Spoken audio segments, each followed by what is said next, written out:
देखु आज आम अच्छे भंजनगर उपखंड कार्यालय सम्मुखें अच्छु जो कि आदिवासी मैंने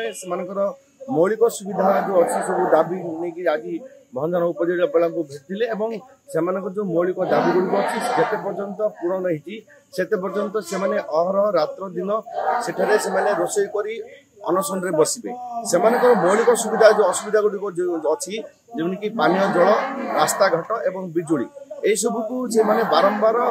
उपजिलापाल को जिलापाल को जड़े आसु सरकार ये सब को उपेक्षा कर आज से शताधिक आदिवासी माने से विभिन्न प्रकार मानअस्त्र धरी विभिन्न प्रकार अस्त्रशस्त्र धरी उपजिलापाल दाबी जड़े आसते उपजिलापाल प्रतिश्रुति देते अति शीघ्र से सब को पूर्ण करेंगे किंतु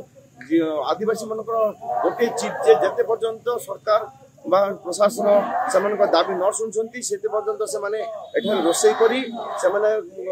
धारणा बसबे। भंजनगर पुरुषोत्तम रिपोर्ट A1 TV।